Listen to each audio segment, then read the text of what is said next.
You're listening to the Kristof podcast, a podcast where I have conversations with inspirational people.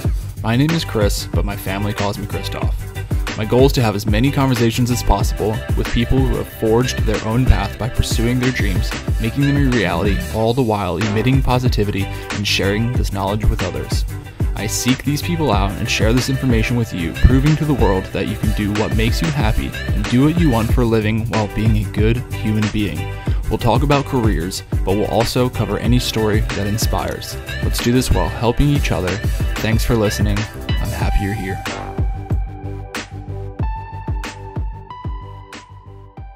Hey there, guys. Welcome to conversation number 38 of the Kristof podcast, where I have conversations with inspirational people. My guest today is Nils Fravalo, coming to us from the French Alps. Today, I can promise you, you will walk away feeling inspired and learning something new from this conversation. I was very excited to talk to him. It was 2 a.m. in the morning where he was, man, that's cool. You guys give me your time listening to this podcast. He's giving me his time, 2 a.m. in the morning, recording this podcast. It means the world to me. Thank you so much for listening. Know that we're on Spotify, YouTube, Podbean, iTunes, all those mediums. Download the episodes, rate them. If you enjoy what you hear, tell a friend, tell your mom, tell your dad. I don't care. I just want to get the word out there from these amazing guests that I have. Thank you so much for listening. I'm truly grateful for it. So without further ado, welcome to the Kristof podcast. Thank you so much, man. I just want to say straight off the bat that there's a lot of things that I don't struggle with when it comes to creating content and making my videos and shit. I really don't care when people judge or not. Yeah. But the one thing I do struggle with is I'm a 22-year-old kid, and a lot of times I'm like, is what I'm saying even gonna be interesting to other generations that are a bit older than me or that have more experience or real world experience? And just the fact that we're doing this and that you're allowing me to be on here, man, is just, it makes that whole part of me that usually is concerned just flies out the window, and I'm just super excited to be here, man. Absolutely. No, thank you. I'm truly honored to have you on the show. The show knows no boundaries. This podcast knows no boundaries. I don't want to even say that it's just a show. It's really so much more. Everything that you're doing, everything that I'm doing, everything that every single person that has been as a guest on this show, every single person that listens or watches this, everybody's important and equally, honestly, I can say in their own way, because everybody contributes. If you follow the podcast, if you listen to the podcast, if you watch the podcast, you are contributing. It is not a one-way path. So absolutely, these words that we speak, that you speak, me, everybody that's been on here, is not towards the 22-year-old guy in France where you're coming from, us, the French Alps, or me, the 31-year-old guy that's in West DC.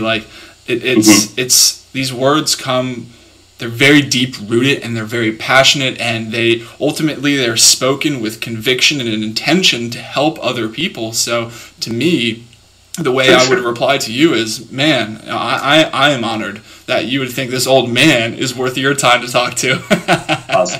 Awesome. And honestly, it's something that I don't see super often, where you have, let's say, a channel or a podcast where there's all sorts of people on it. A lot of times it's specific to one category, and which is cool if that category is what you're interested in. Yeah. But for, let's say, the regular human, to have all these people that kind of fill in what humanity is, people from all ages and all different parts of the world. I actually really like the concept of being just open to anybody and everything. That's awesome. Yeah, thanks. That's definitely what I'm trying to do here. We were talking for a second earlier.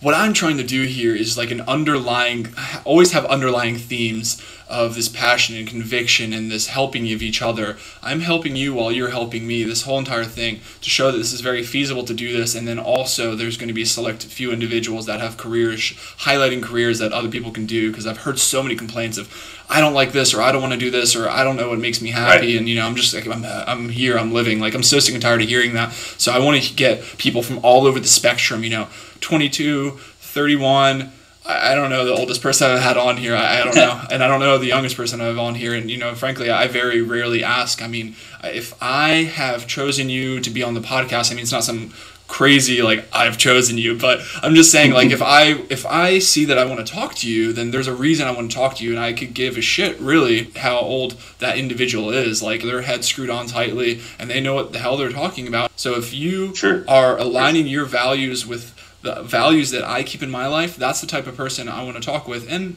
honestly, that's not always like, I don't agree with 100% of the things my guests say, and vice versa, nor should it be like that. Like, I want to make that clear, apparently, to everybody, abundantly clear, that you're not always going to agree with everybody, but to have these kind of conversations and to get deep right off the bat, that's why I love that. Like, you just tore into it immediately. You're like, I want to say this, and that's why, like, small talk is good, it has its place, but this is not the medium or the podcast that is going to be having the small talk. I like diving into it quick. You know, we only have an hour, and some people may say an hour is a long time, but I tell you, these podcasts whiz by. I talked to an hour for somebody, it's just like, it wasn't enough. I could do 2-3 hours. Even listening to a couple of the episodes, when I'm listening, I sit down and like just chill or whatever. I do anything else, and the hours fly by. Like sometimes it's 40 minutes, sometimes a little bit more, and it gets to the end of them, and I'm like, whoa, that was it? That was pretty fast. But when it's like interesting stuff, when it continues to be a back and forth conversation, it doesn't really feel like one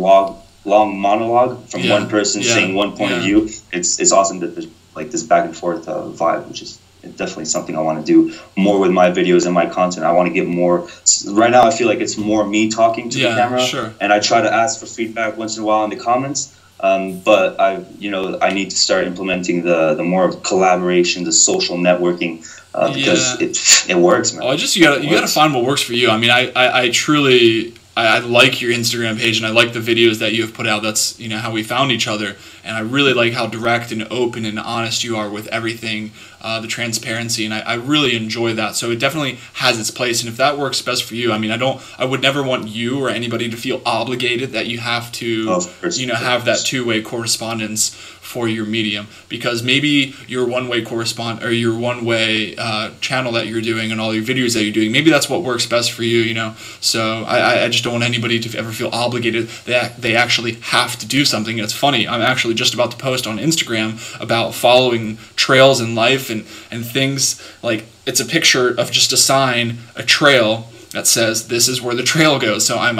asking people, and I'm asking myself, is are you following the trail of life? You know, are you doing things just because society tells you that you have to do it? So don't do things just because you feel obligated to do it. Like, sit down, sit back, stop listening to all the noise around you, and be like, is this really what is best for me? Is this really what is best for my family? And ultimately, does this make me happy? And is this what I want to do?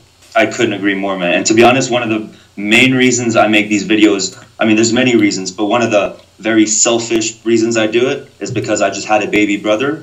He's 3 years old right now. And I realized that with internet, he's going to be able to see everything I post when he's like 6, 7, 8, 9, and then teenager, and then his kids, my grandkids and everything. And so the fact that, you know, I'm posting these and putting them out there, it's on another level. Like, the things that I'll be able to impact in the future, just with my young adult mind, that I'm exploring the world and trying to find my path. The errors and the mistakes and the struggles that I'll be dealing with right now will be almost like things that my grandchildren will be able to skip, because they'll be able to see what I did right or what I did wrong, or follow or not follow, you know, do their own thing. It's so, like, it's a privilege. It's a crazy we should use. Yeah, it's such a crazy world that we live in now. You say that, you know, having a 3-year-old brother, and obviously that person is going to grow up with the internet. Like, I'm 31. I'm not even that old, and I didn't grow up with the internet. You know, like, I was born in the 80s, grew up in the 90s. I'm a 90s kid, loved the 90s,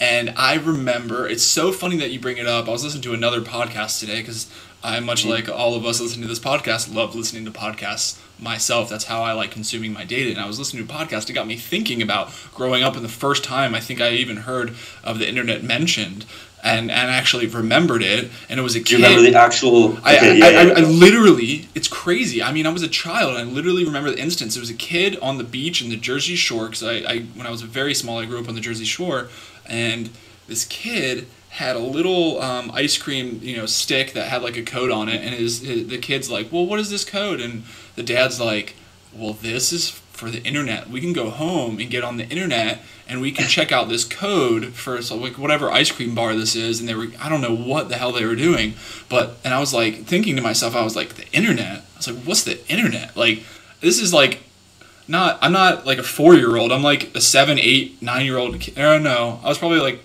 Yeah, I was probably like 7 years old, old enough to kind of know what the hell's going on around me.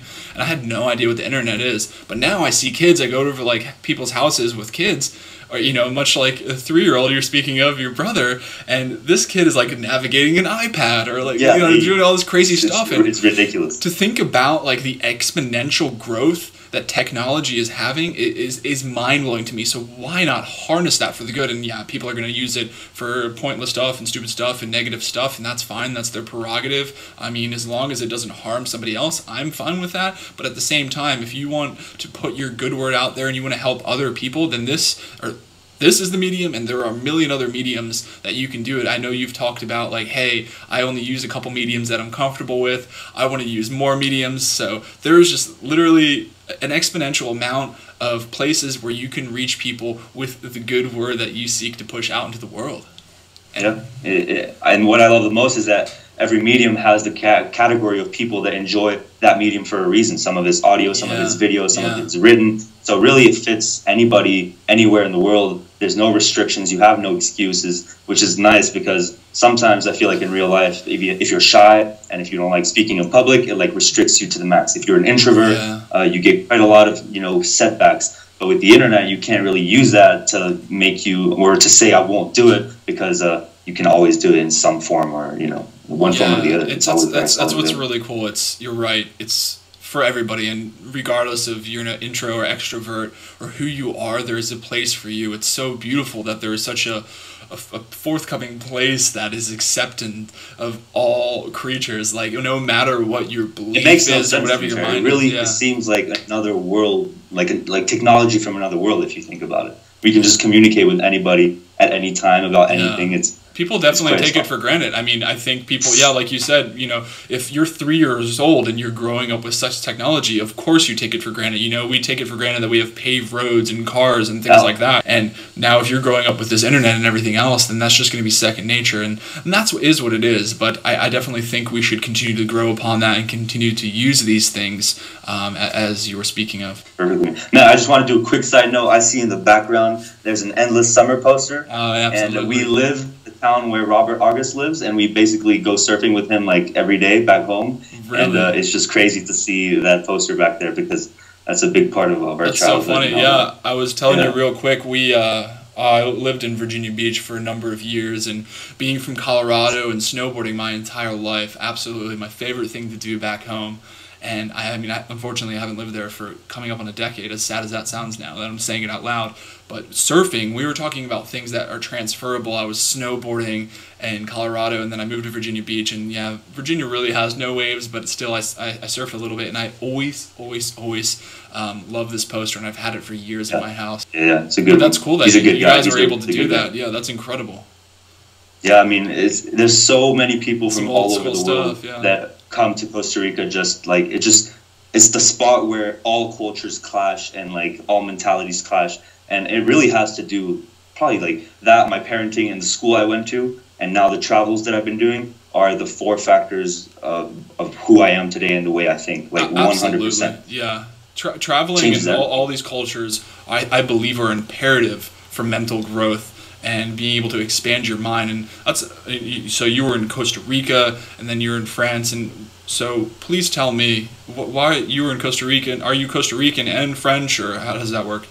It's a bit of a complicated situation. So I was born in France, so I'm French. I got my French passport. My parents are French as well, and my baby brother, not the 3-year-old one, I have another brother who's 2 years younger than me, not a baby anymore. But at the time when we moved to Costa Rica, I was 4 years old and he was 2. And my parents went there on a sort of like 6 months trip / vacation just to go explore something else in France because they were a little bit tired of everything that was going on here. They arrived there, and my mom fell in love with nature. My dad fell in love with surfing. And more than that, they saw how me and my younger brother Swan just bloomed. Like, I was an extremely introverted kid, and granted I was 4 years old, but some 4-year-olds are very active and social. Absolutely. I was very closed and, timid. And if I didn't know someone, I would not go to talk to them. But as soon as we arrived in that country, the way that the people communicate with you, they saw something happen. They moved back to France, packed the bags, and came back. And we lived there for 19 years. They're still living there. Incredible. I moved away afterwards. And so, yeah, it basically started like that. My dad making braids on the beach, for random tourists, while my mom tried to translate a little bit because they didn't know the language. Meantime, me and my brother would stay at a big farmhouse with a Costa Rican family, and we had a little book with a little bear doing all sorts of activities, eating, sleeping, showering. And anytime we needed to communicate something, I would show the grandma of the house, like, hey, my little brother's hungry, And so she would feed us and then tell us how to say it in Spanish. 2 months later, we were fluent in Spanish. And then, things just kept on going. Went to an American school in Costa Rica.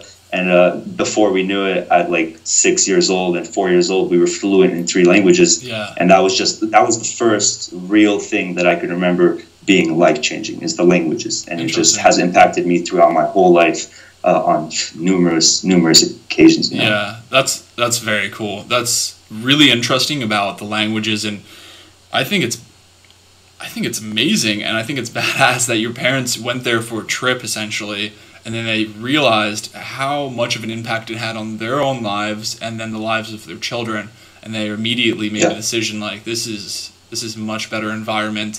This is positively affecting us and positively affecting the rest of the family. So let's keep them in this environment. And you've definitely flourished off of that. And as a result of that, I mean, learning languages as a child, definitely we're talking about mind expansion and being able to work, cognitively what's going on inside your brain. And we all know, of course, that learning all these languages most definitely helps develop those parts of the brain, like very important parts of the brain. I mean, I have a little cousin and she knows, let's see, because I'm Hungarian, so she knows Hungarian, she knows English, she knows Spanish because her father's Spanish. I mean, so that just like you, she was very, very young, and she knew all of those things right off the bat at a very, very young age. So to be able to do that is very cool, and to me, it's very, it speaks very deeply that your parents would just completely uproot themselves, because of course they had lives and friends as well, to be able to uproot themselves for the better of the family. That they were uprooting themselves for the better of the family is very important to me, like looking in from the outside. No doubt. And I was saying, as a kid, I didn't really understand what this meant, but the more I grew up, I realized that leaving from a first world country to a developing country, where back then, Costa Rica 20 years ago, there was no paved roads, no doctors, barely any supermarkets, and to do that with 2 young kids and manage a way to figure things out, to start a business and to, at the same time, keep a beautiful family life, it's just, I'm incredible. It's actually something that is very contradictory about myself, because I absolutely hate the word luck. I hate it when people, especially now that I've been traveling, I tell them about, the opportunities that are presented to me, sometimes because of the languages I speak, sometimes because of my mentality and my attitude. And a lot of people are like, oh, you're so lucky. You get luck on top of luck on top of luck. And I'm just like, no, I'm manifesting these things into my life. I bring, positive energy and my well-being and all these things. Of course, the languages help, but it's not just luck. But I do want to say that I got lucky as a kid with my parents. Like, them moving there and exposing me to these cultures and to these languages, that was not my doing. And that is the one part of my life where I have to give complete and utter credit to my parents, to the country of Costa Rica, and to the school, because that would not happen without. But then again, to go off of your point, it wasn't even luck. Maybe it was lucky for you, but it wasn't luck, because they knew what they were doing, and they intentionally put themselves into Costa Rica because they knew it bettered them and it bettered you guys. So that was very deliberate, and I don't think there was any luck in that. So maybe you could say we could go even a lot further deeper and say maybe you were lucky to be born to your parents. I don't know how far, how deep we want to go, but I'm just saying, because you were born to them, it's not luck that you did end up there after the fact. So that's really cool, and I think that has a very pivotal and very enormous influence in your life. And I know you travel a lot now, and would you agree that that's why you travel a lot now, because you've had these kind of influences, or why do you? I honestly, every time I see something on your page, you're traveling here, you're going to England, you're doing whatever. So what's going on with that? I feel like my parents weren't the big influence for the travels, although they are travelers themselves, and their movement obviously gave me that little spark. And then being French, and I also being French, once I was graduated, I knew I had to eventually go back to my country and to Europe and to figure out, what else is out there in the world. Absolutely. But I would say more than that, probably my school. I went to a very unique school that started with like 50 students on the beach, very, very hippy dippy school, but with a legitimate curriculum and not just like the classic peace and love. Like, it was a legitimate school, but also just very oriented towards the teacher-student connection. And so because it was such a small school, in the early days, there was maybe, a teacher for every 5 students. And we started to grow over the years. And maybe right now it's at like 500-600 students, but there's like, I want to say 30, 40 different nationalities, which means that people from all over the world come to Costa Rica. And then obviously the kids need to go to school, and they go to this or to another school. And just extremely early and just throughout the whole school career, we were exposed to all kinds of cultures, languages, and we had to use something, a universal language to communicate, which is why I sound so American. I was going to say. But if I spoke to you in Spanish, I would sound completely Costa Rican, and same with my French. Sometimes it baffles people a little bit. They're like, what's going on in there, But yeah, that school, meeting those people, and especially just the teachers taking their time to realize that, okay, Nils is not extremely good at math. Nils is not extremely good at science. Nils destroys oral presentations. He loves improvising and doing, slam poetry and all that. They understood what I was good at. They understood what I wasn't good at. And so by the time I graduated, there was no pressure from them or my parents to go to university, get a career, get yourself set up. There was zero pressure in that, regards. What they knew is that I had some skills and things that I wasn't good at, and that I was probably going to go out and explore. And so instead of limiting that, they pushed me towards it. And yeah, that's how I decided, let's just go backpack Europe for a couple years until I figured myself out, even specifically, and can start doing something, I absolutely love that you said that the teachers were like that, because I think that's a lot of things that are at least missing from the schools in the United States, at least the schools that I've been a part of. They just want to push you, and even a lot of parents too, just push you to go to college, push you to, people are in school, it seems like their entire lives now, like, no doubt. It's absolutely crazy, and that's why. And it's funny you bring that up, because it kind of harkens back all the way when we were talking about society pushing you in a certain way. Do you feel obligated to do this, or are you doing this because you actually want to do this? And to me, it was very cool to hear you say that the teachers are just pulling you in the direction of your strengths, and they recognize that maybe you're not very good at these things, and that's okay. But let's push him. Exactly, and let's push him to where his strengths are. There's a couple.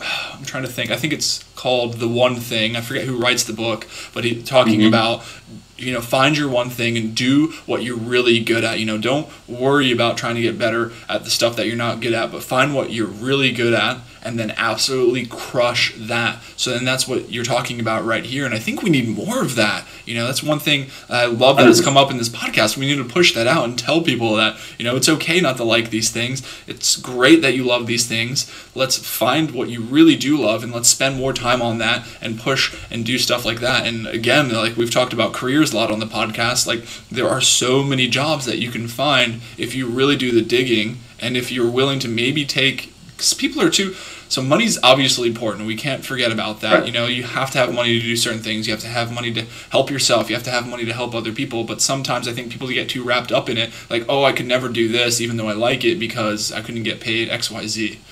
And I think that if you really want to do something, you're going to find a way. And if you're going to get paid a little bit less or a lot of it less to do something you absolutely love, then maybe that's it's probably for the better, because your mental health is going to be that much more. You're just going to be happy overall. So much more happy. I think the money will eventually come, because you'll find a way to get really good at it.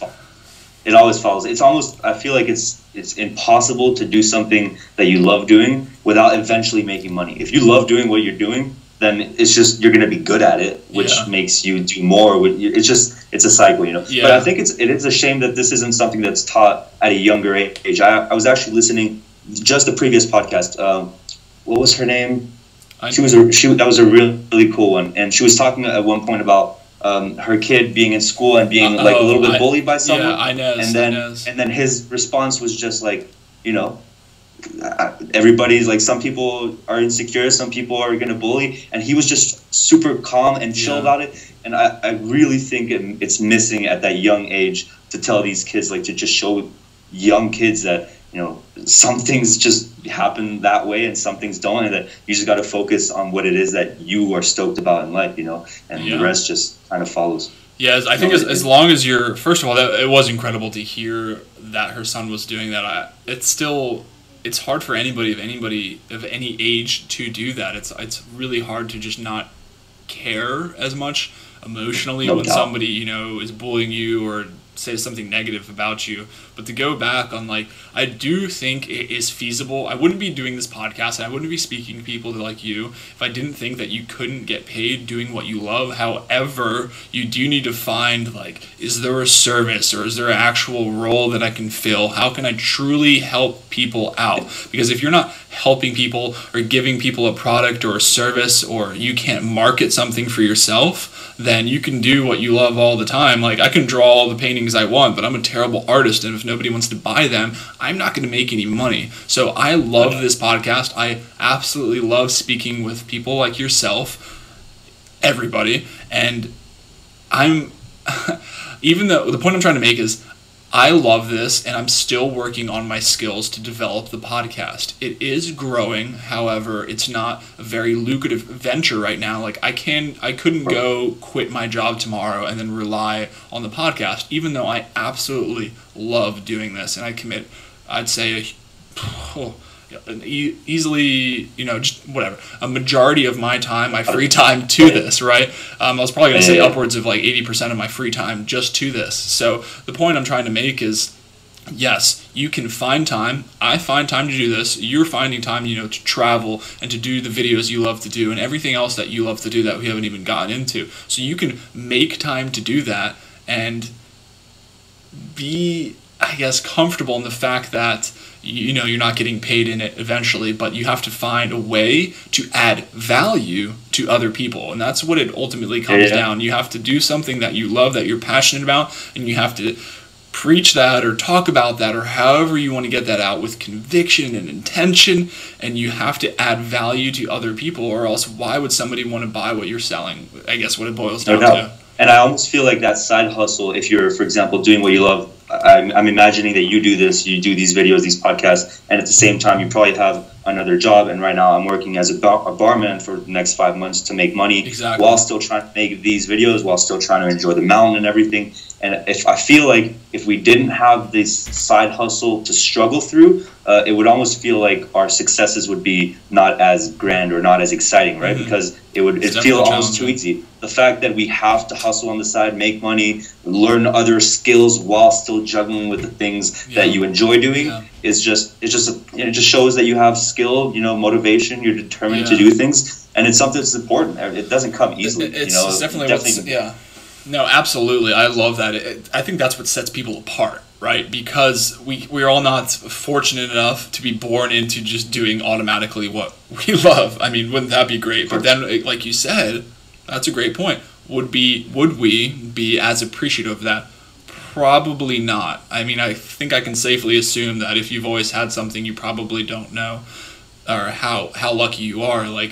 I like to talk about, I've lived in America all my life, but I've done a bunch of traveling and a bunch of deployments into other countries, and I know how bad people have it, and I've lived in, a lot worse conditions. So if and we're talking about traveling and influencing your mind, if you've only lived in this country, yes, you can read books and you can watch TV and YouTube videos and you can do all these things and learn about other countries, but I'm telling you, I mean, I know but for if you haven't actually traveled to somewhere and experienced a growing country, or you haven't experienced a country in turmoil or war-torn country, or not even anything that dramatic, but just a different country. I mean, even other first world countries are not like America for anybody listening that's in America. My wife and I went to, you're in France. We went to France, we went to England, and things are even so much different there that we weren't used to. And I was like, holy shit, I am spoiled. I'm really spoiled in America. And you don't realize it because you're living every single day. Like my apartment or my townhome or wherever I'm living, it just gets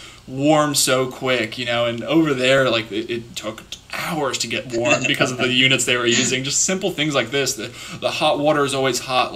These are first world American things that people take for granted that are very not as common in the rest of the parts of the world.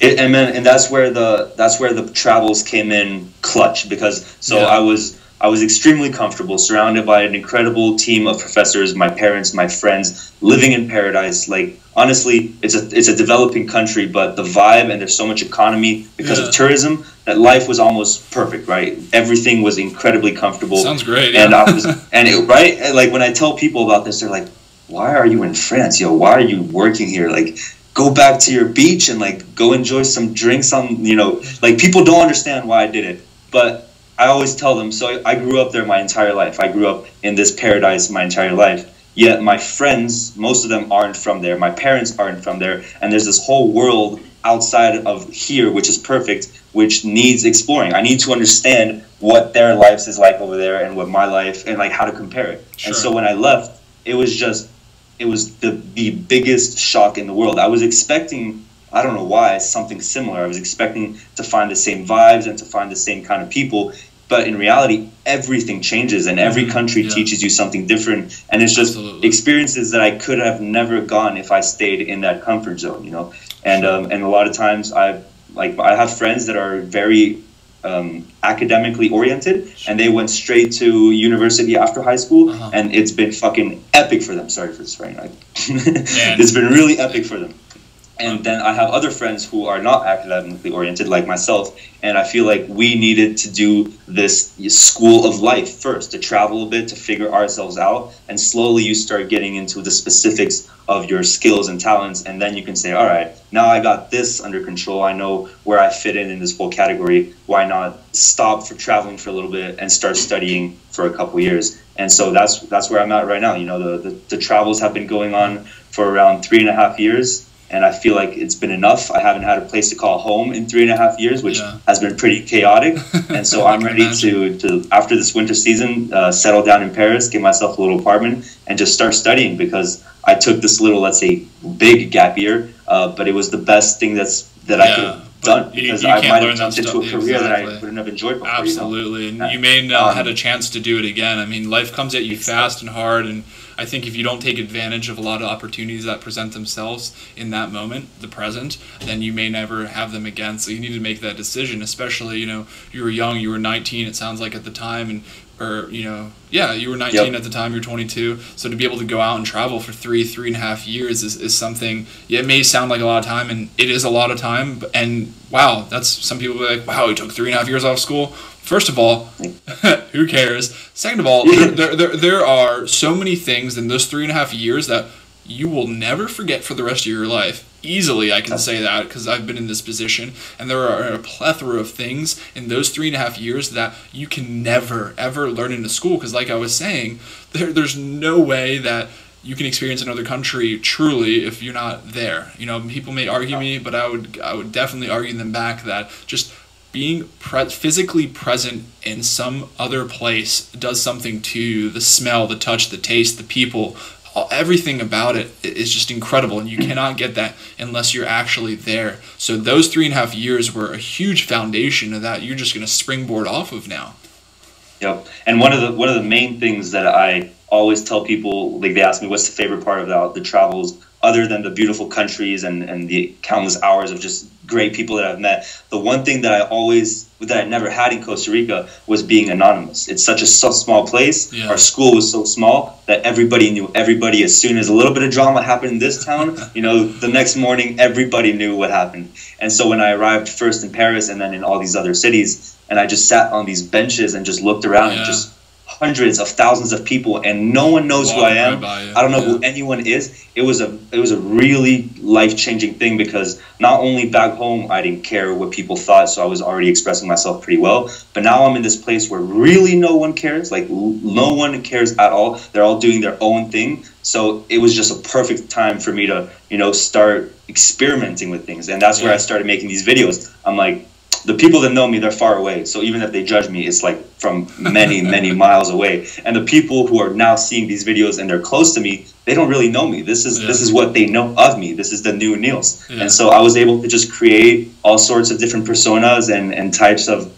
way of expressing myself, playing. Some things worked, some things didn't work, and I could never take it back. It's been so epic. It is very interesting to see the contrast between the two different worlds, the two different countries, and to have the anonymity that you have in the not the new country, but the country that you're residing in now. Yeah. It's quite weird how the city can do that to you, as opposed to like a small town kind of vibe where everybody knows wherever you go, at least in the United States too. Like if it's a small town, everybody knows everybody's business, and imagine that's probably how it is everywhere in the world. But it's a funny thing. Like I went to New York City a lot when I was a kid, and going there is the same type of vibe. Like just a million people passing you by, nobody even looks at you twice, and you could just as easily not exist. And that's a weird feeling that you can only get in a city, that you won't get when you're in these towns, or especially if you're out in nature. Like we were talking about snowboarding there in the Alps, or I was talking about snowboarding in the Rockies. And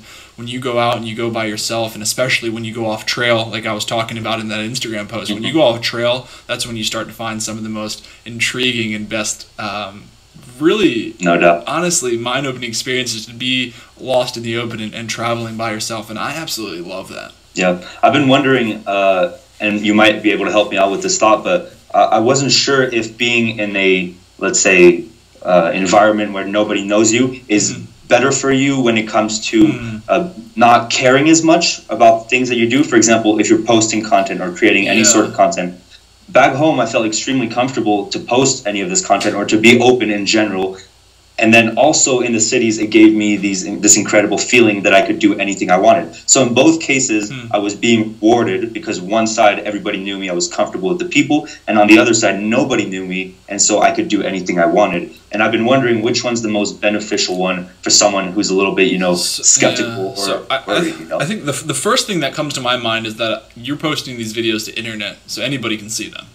So I think what it boils down to is how do you feel in the moment where you're recording this content. So if you're, I don't care, regardless of where you're at, how that environment has an impact on how you're perceiving the world around you, and how that essentially transforms your content out into the internet. So ultimately, the end goal is that it's the internet, so anybody's going to see it. So it doesn't matter if you're in Costa Rica, Antarctica, or France, somebody's going to see it. So I think it just depends on how you are, because I know like how your mind is, because I know if my mind's maybe a little bit off before I start a podcast, or I'm not completely involved in it, then I'm not as passionate and as corresponding, I guess, as corresponding as I want to be with my guests, and I always want to be 100% there, but I don't know, crazy things have happened in my life recently, and it doesn't always happen, So the point I'm trying to make for you and everybody listening is that dependent on your environment, dependent on how you feel in your head, that's ultimately what affects you. And if you feel like, because you're physically, we were talking about physically being in places. So if you're physically in a city, on a park bench, in a park with millions of people passing you by, nobody even looks twice. So if you feel that way, then those are going to be the thoughts that seep into the content that you portray. And if you put yourself into another situation is going to make you feel this way, then maybe you should intentionally put yourself in those positions so that you're more prone to creating content in this manner. So I would think if you know how you react to certain environments, so if you know how you're going to react, you're going to feel a certain way sitting on that park bench, maybe you should intentionally sit yourself on the park bench to create content XYZ. But if I want to create content A, B, and C, then maybe I should put myself into this other place, Like, I completely. So my thing is, like, this is my office right here. This is how I know I'm always going to talk to a guest. I would never want to talk to a guest, on that park bench or somewhere else. It's quiet in here. I can't hear anything else. It's only me, and it's only you. And I know people are eventually going to listen to the words that are coming out of my mouth right now, but I don't think about that. I want to be as real and as human and as me as possible, and not be worried that people are listening to this. I just want it to be Nils and Chris talking back and forth. I don't want to think that there's other people here, so I intentionally have it quiet, I have it comfortable, I want it comfortable for my guest, and I want to get to know you, and then I want to be able to have the listener that are listening to these words right now to think that maybe they're just sitting in the corner listening to us having a conversation. So I intentionally have created this environment around me so that I can intentionally put this content out into the world, because like much like yourself, I am putting out into the internet. So I know people in all countries, are going to be listening to this, people that I know, people that I don't know. And if I was thinking about all that stuff right now, I mean, now I am, but if I was thinking about all that stuff right now, then that might throw off the natural flow of speech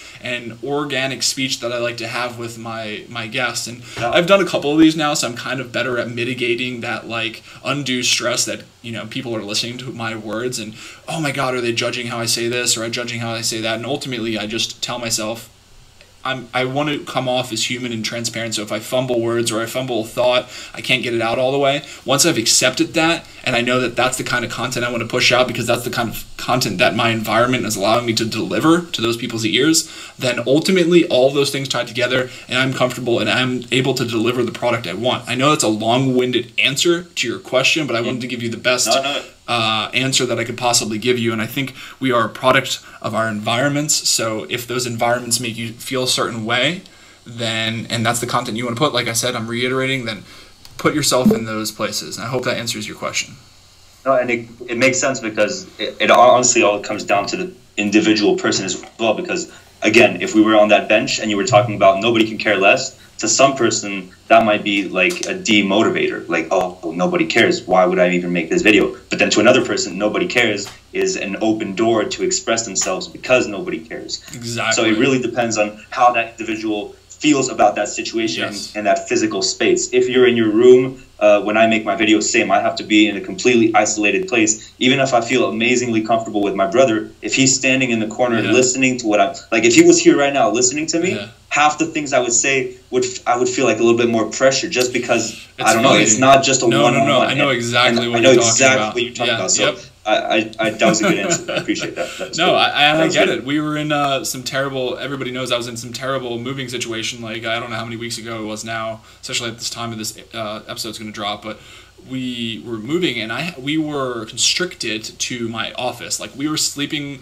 on the floor for about a couple days, and then on an air mattress finally. My 7-month pregnant wife, we were sleeping on the floor for 2 weeks, and I recorded, I think, 2 podcasts with my wife behind camera shot.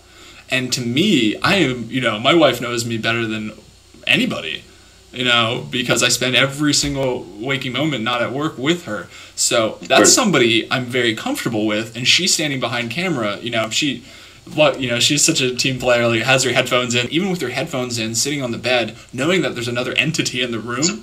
Man, it changed it a little bit. And I didn't like it. It's nothing against her. You felt it in the podcast? You felt the difference?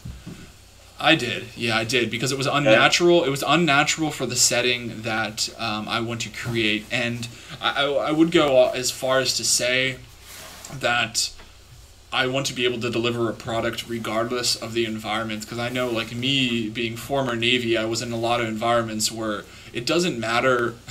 You have the training. If you need to be able to react in any environment and, quote unquote, expect the unexpected and be able to just do your job regardless of the environment. So yes, I could do the podcast. I did the podcast with her. Nobody noticed.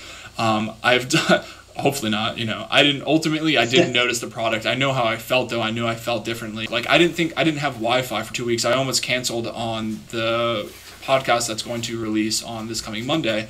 But I was like, I'm not going to do that. I'm going to use whatever means I have to get it done. Or I'm going to go to a library and I'm going to deliver the same product ultimately. But going back to, like, your question and the way I was answering it, yeah, my mindset would be a little bit thrown off doing that. But I think once you get kind of in the swing of things and you get comfortable with the person that you're talking to, then things just go anyway. Like I was talking to Jason Redman and he was in a Starbucks and we had a great conversation, So it really depends, I think, on the level you connect with the person you're talking with. But if we have the opportunity, and again, answering your question a little bit further, if you do have the opportunity to intentionally interject yourself into certain environments to be able to create better content for what you're doing, I would obviously recommend to do that. So because I have the option to do this now, to have this office, and to be able to put myself in a peaceful environment to just focus on my guest and his or her words, then I'm going to choose to do that.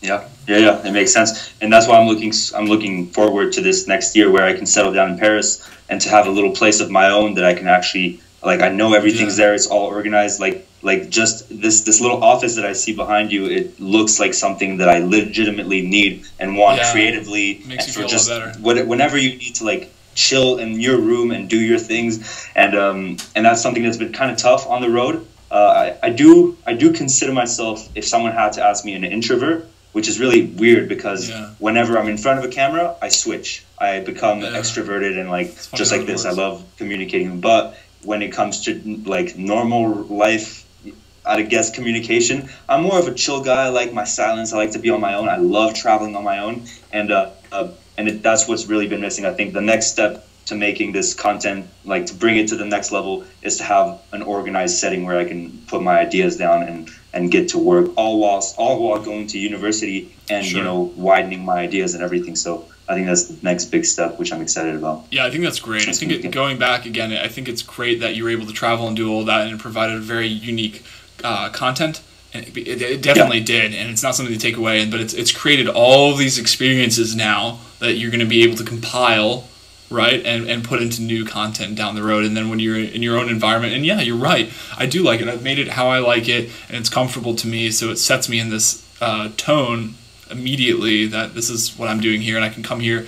I like laying on the floor and reading my books here. I like, I do all my editing here. Like it's a good place for me. So I think it's I would recommend, if somebody doesn't have like a place to go to, it's nice having like a little, like essentially like you're going back to your nest, and you're going there, you're comfortable there, that's your home, that's where you're going to do your thing, and this is where I do my podcast work, and this is where, like I said, I read, and I have things that I love, a lot of books that I love, and have really helped formulate my thoughts that I'm speaking to you now are behind me. So to be able to keep all the thing, like it's out of camera shot, but a lot of my stuff from that I'm very proud of in the military here next to me, things like that, things that I'm comfortable and I'm very proud of. So it automatically like puts this like aura out into the room, and it helps me project the content that I want to. It almost like makes your character how would I explain this? It makes your vibe, your energy, who you are, there. It's like a second entity of you, because right now everything that I own is in a backpack, and that's what I've been traveling with. And so it's hard to have things that I can connect to that are just in a backpack, because it's just clothes, the essentials, a couple books, and that's it. There's nothing that really belongs to me and that I could show someone,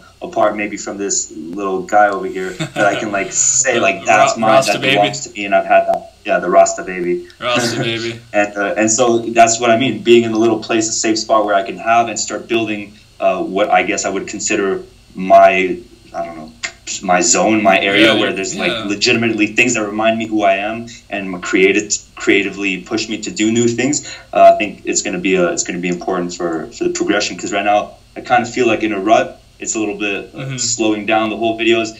There's a new job. We work at night. We wake up during the day just barely, to eat or to go snowboarding, and then we go back to work at night. And it's hard to fit in the filming and the editing. And it's just I'm making these excuses up, all whilst being bothered by like jobs and the side hustle that we were talking about.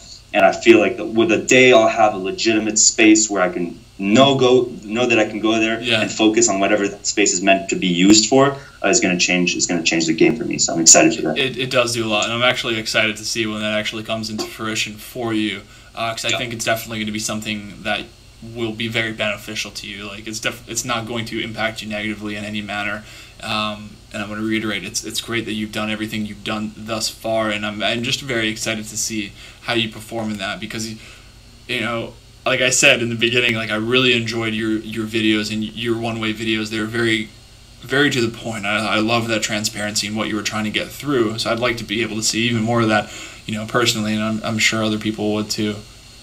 Appreciate that, man. Yeah, absolutely. I mean, and let's not forget, what time is it? I don't even know what time it is here, but it's like 1:38. It's 1:38 in the morning there, and I know your schedule is kind of bonkers right now, but at the same time, like I really, it does mean a lot that you are, up at that time. Maybe are you typically up at 1:38 in the morning? That's why it's good, because usually this is like the rush hour. This is when we're transitioning from the bar to the discotheque. And right now it's my day off, so I'm not at all tired. I slept all day long. I was ready for this moment. Like, that's why I don't even worry, man. I'll do it at 2 a.m. if you need to take some more time. So yeah, this is good. That's incredible. Yeah, no, it works out for both of us. That's like one of the hard things about the podcast, because I am so blessed to be able to talk to people from all over the world, that setting up some of the podcasts has been really difficult. You know, either I'm getting up really early or staying up late, or even my guests, you know, have reciprocated that for me. So I'm always appreciative of that, and I think that's very cool. We're talking about these social mediums so much again already, and to be able to do that, speaking in video chat real time, you know, with like 5 or 6 hours difference, and it's already tomorrow where you are, and that's funny. But I don't know, like I was talking to Lena. What conversation? I think she was 32 and she was in Australia. I mean, she was 15 hours ahead of me. Like that's incredible to me, you know. And to be able to share those stories, your story, like they're all so unique and so wonderful. And I absolutely don't take them for granted. And I absolutely have always said that I just want to be the megaphone for your all's story. And that's what I love about this. Awesome. I love that. I love that concept, honestly. And I mean, one of the things that I've been like not struggling with, but in general, I feel like because of the social media, I'm talking specifically, I guess, millennials, because that's what we've been talking about with my group of friends. But we millennials, we have so much like new ideas and potential, and we want things so quickly, and everybody's trying to be an entrepreneur and trying to do things. But in the long run, we're all almost on our own team, and on social media, everybody's posting what they're doing great and what not doing, and they don't post what they're not doing so great. And I want to kind of change that. Eventually, the goal would be to find a way to unite all these young people, and to, instead of doing their own things, you know, by themselves, getting help from the other people who are also trying to do that alongside them. And so we've created a group on Facebook called the Millennial Club, and we're trying to add as much people as possible. Yeah, I did see and that. Just like this family is starting to build, and it's just breaking that stereotype that everybody's on social media and doing their grind on their own without help from other people. I almost feel like it's been feeling a bit too much like a race. Who can be to the top first? Who can become the best entrepreneur alone? And then we completely forget that everybody else is trying to do the same thing. So if you use people's, you know, successes and failures to your advantage, we can just all grow up, you know, so much quicker and more efficiently. And so I think that's so far the goal that I'm trying to bring with this content that I'm creating, and with the travels. It's something that I've found to be quite it's cool. I love that you guys, or that you bring up that group, because it's cool to be able to see that evolve into that. And I always love taking advantage of being able to make groups and to have like mind kind of create this, you know, hive of minds, and be able to collaborate like that and help each other, because it's like you just said, it's about helping each other and sharing these struggles and sharing your ups and sharing your downs, because somebody's bound to have gone through it already, so they can help you. And that's why, regardless of your story, like, let's get out there and let's talk about it. And it's going to be tough, but talk about it, because it's going to help somebody else, most definitely. No doubt. No doubt. I don't know why it's turned into kind of this solo race because of the internet. I would have felt that, well, I mean, maybe I'm wrong, to be honest. Everybody helps each other so much online. I mean, look at what we're doing right now. So I guess there's definitely two sides to the story. Yeah. But a lot of times it feels very, very selfish. And I wonder if that's the internet, or if that's our generation specifically. There's probably a lot of ways to answer that question. I think, no doubt. and again, this may be a little bit pessimistic of me. I'm trying not to answer these questions like this, but I think a lot of people are just the hero of their own story, right? So they are, you know, they go about living their lives, and they haven't really thought outside the box and think about everybody is just like them, in the sense of everybody's living their own lives through their own eyes. And it's hard to think outside of that. If you haven't, like, I mean, that's like almost another level of thinking, to think that that's just another person living exactly the same, well, not the same life as you, but they're seeing their lives through their eyes, and they're seeing, you know, 24/7, they're just seeing a completely different world. And it's hard to get out, like, especially when we get so wrapped up in our lives and all of this jobs and stress that we're dealing with. It's hard to think that it's just, when things are going through your life, it's hard to wrap your head around other things going on in the world. And there's obviously billions and trillions of other things taking place in the world, and it's hard to stop, take a deep breath, and realize that there's all these other things going on in the world. So when we do things like this, and we're able to talk about these these topics, and we're able to step outside of this thought and this mindset and realize that it's not just always about me, right? It's about us. So that's what this is It's about. true. That's kind of what you're talking about. So and people use that. You talk about a lot of the internet is just people talking, and just all about them. And ultimately, fine, I do what you want, but like we keep on harkening back to, like, why not be able to collaborate with people and help other people? But I don't know. I've said it probably every episode now, but it's just a tool, and how are you going to use it? Yeah, I agree, man. So I mean, I agree. like, but at the same time, yeah. the other end, that part of everybody doing their own thing is what gives us the anonymity.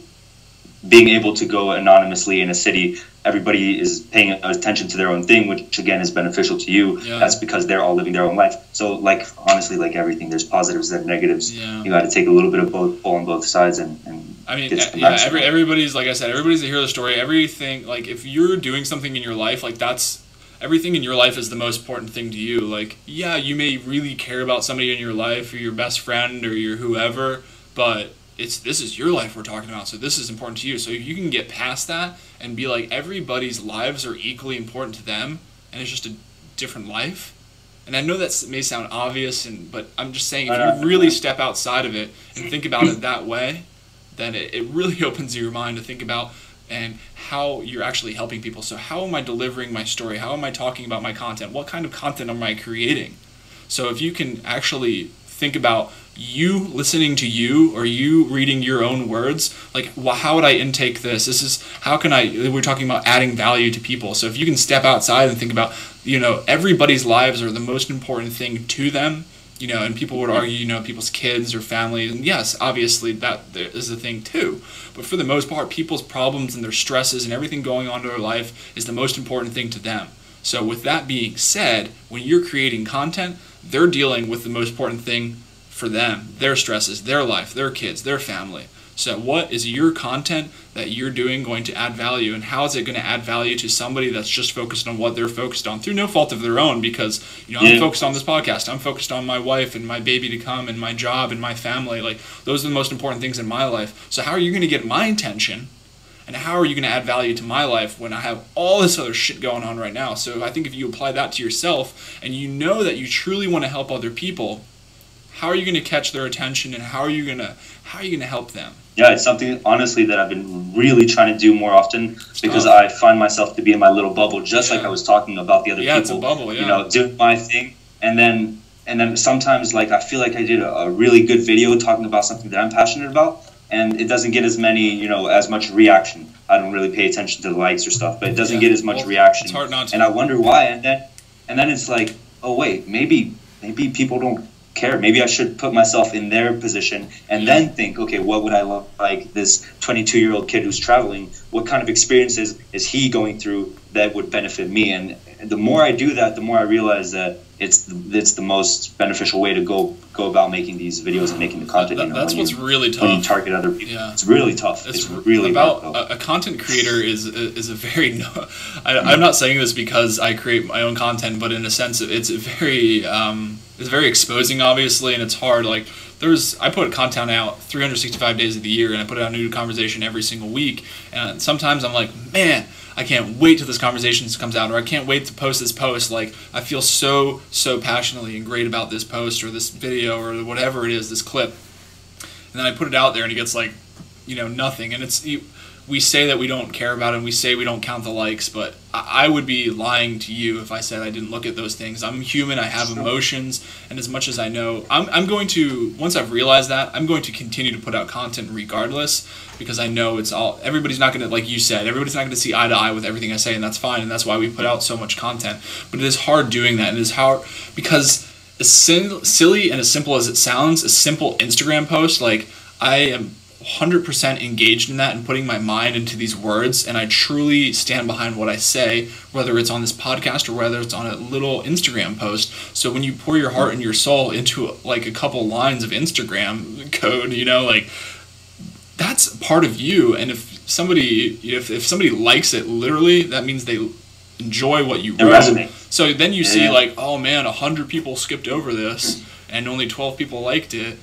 So then what really only 10% of people like my word, like, that's crazy. So you do automatically think negative thoughts about yourself, but like I was saying earlier, you just have to get over that. You know, obviously not everybody's going to agree with you, and not everybody's going to, you don't know what the hell's going on in people's lives, so just keep on doing what you want to do, because you're helping you while you're helping other people, and I love that, and that's what I'm trying to do. So you just have to, I personally, from me to you, want to see you continue to make the videos, you know, regardless of you traveling and, you know, when you get a new place, because I think there's always going to be a reason why maybe I can't commit to a video now, or I can't do a video later. Just keep on continuing to push out content, and I know consistently doing it is good for you, and consistently doing it is good for your viewership. So there's that to take away as well. So just push it out, man. And it's not only the upfront content every single day, but it's also the arsenal that it builds like after a while. When you finally, let's say one day it blows up, or even if you just get one new follower, when he goes to your channel and looks back on what you have, if you only have a couple videos and that's what made you blow up, there's no backbone to who you are and to your personality, and it's kind of hard to get to know that person. But if you have a bunch of content, a lot of it which has 0 likes and 0 comments and just kind of flops, but if they get to see that and notice that, you know, you are human, you have these, you know, downsides, it shows and the growth. These issues. It shows the growth and the real you, the real version of what you're trying to do. And I think it's almost more important than if you have one good video that blows up, having that backbone. So I'm definitely going to keep making these videos. I completely agree with you. I really enjoyed that about mine as well, because I was just some regular, I mean, I'm still just some guy, but I was just some guy that started a podcast I was in my dining room back at the time, and that's all I knew. And it's really fun for me, and sometimes painful, to go back and watch some of the first podcasts, not because of my guests, but because of the way it was edited, and because how I was talking, how unnatural I was, because I couldn't get over at the time, you know, how I thought I was being perceived by the people that were listening. So it's tough, but it's good to go back. It's like journaling is good, writing your thoughts are good. So when you're creating these video content, or this video content, you can go back and essentially you're video journaling your own chronicles, your own life. So for me, I've been doing this for 7 months, 8 months. So to be able to look back and see myself doing that and see how my thoughts progressed, and that's very interesting to me, so I would highly recommend it. And it goes to, we've said it before, I talked to Brittany Bates in conversation number 29 about journaling. It's very good to get your thoughts out, and then ultimately, for people, content creators like you and me, we can use those for content later. So it helps you put your thoughts onto paper, right? Like your goals and what you're really thinking about. And then if you want to eventually, because we don't always want to share what's in our mind, because it's uncomfortable and because it's very personal, but if you think that one day it'll eventually benefit somebody, then now you have it on paper, you can easily access it for yourself, and you can also easily access it to be able to share to somebody else now, because you have it there. And that's what these videos are very, honestly, very beautiful for. I've jumped on and off journaling throughout the whole travels, and it just makes so much a difference when I do. You don't get stuck in those moments where you're like, oh, okay, what's today's video? What am I going to do? What do people want to hear? Because you can just look back to the things that you've put down on paper. And like you said, it's just such a good source of ideas. Even if you combine a couple ideas, or if you wrote something in the past that wasn't necessarily good for at the time, but now that you have some more experience, you can bring it out. It's true that it definitely helps. It definitely helps out. And the podcast version, I feel like this is the toughest kind of content to create, because when I make my videos, I'm not even gonna lie, I do like 10 takes, and then I edit that together, and the video looks good at the end. You know, I put music and little subtitles, and it looks beautiful. But this podcast and this live talking, you don't get to go back. You know, you don't get to erase what you just said. So it's incredibly mind stimulating, and honestly, it probably helps you so much once you like do 1, 2, 3, 4. Eventually, your mind just gets used to like putting things out. And I still struggle with it, and I actually really enjoy the challenge of being able to articulate myself in the heat of the moment. It's really hard. This is conversation number 38 already, and it's insane to me, you know, to see. We talk about looking back and seeing the progression, whether it's journaling or video journaling, And I definitely see the progression as well. And I still struggle with it. I'm never as good as I want to be because I go back and I edit for sound and for, I obviously cut up all my clips to post on, during the week.